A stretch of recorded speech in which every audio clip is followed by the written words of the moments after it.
மனதில் ஒரு எண்ணம் எழுகிறது. நிகழ்கின்ற நிகழ்வுகள் அனைத்தும் இயற்கையாக நிகழவில்லை என்று தோன்றுகிறது. மன்னவரானவர் எனக்கு ராஜ்யாபிஷேகம் செய்யவிருக்கிறார். அது விவேகம் கொண்டோ தர்மத்தாலோ மேற்கொண்ட முடிவல்ல என்றும் அச்சத்தின் விளைவென்றும் தோன்றுகிறது. ராமனுக்கு ராஜ்ய அபிஷேகம் முடிந்தால் நீ கோசலத்தின் அரசியாவாய்.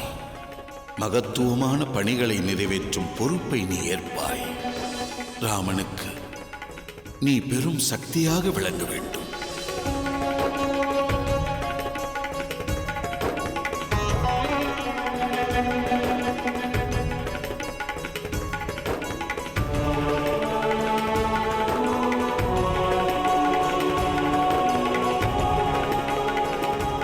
ரகுகுல நந்தரே, தற்சமயம் தம்முடைய மனநிலை யாது? அதை நான் அறியலாமா? என் தந்தையின் அறிவுரை இது. மனிதராகப்பட்டவர் வேதனையில், சங்கடத்தில், சந்தேகத்தில் வாடுகையில் தர்ம நெறியை தேர்ந்தெடுக்க வேண்டும். தாமோ ஒரு ராஜகுமாரர் ஆகையால் அரசரின் ஆணையை ஏற்பதே தம்முடைய தர்மம்.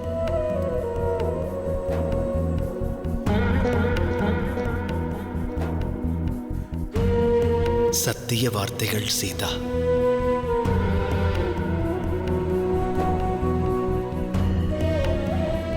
ஆனால் அரசரின் ஆணையை ஏற்பதால் சங்கடங்கள் விளையலாகாது. எவருக்கும் அநியாயம் ஏற்படலாகாது. எவருடைய அதிகாரமும் பறிக்கப்படக்கூடாது. இதுவே தம்முடைய சிறப்பான குணம். எப்போதும் தாங்கள் பிறரின் நலனை முதன்மையாக கருதுகின்றவர் மிதிலையில் தம்மை கண்ட தருணம். இப்பெருங்குணம் தம்மிடம் உறைந்திருப்பதை அறிந்தேன். அந்த அற்புத குணம் இக்குலத்திற்கும் ராஜ்யத்திற்கும் நன்மைகளை பயக்க வல்லது.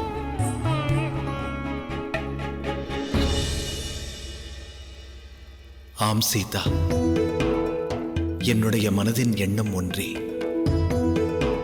இந்த முடிவெடுக்கும் தருணம் சகோதரர்கள் பரதனும் சத்ருகணனும் இவ்விடம் இருந்திருந்தால் என்னுடைய ஹிருதயமானது ஆறுதல் கொண்டிருக்கும். பரதனும் சத்ருகணனும் இவ்விடம் இல்லை. ஆனால் இது பற்றி தாம் மாதா கைகேயியிடம் உரையாடலாம் அல்லவா?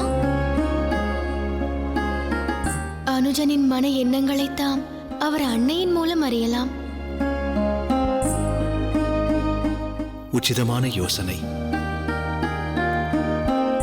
ராமா,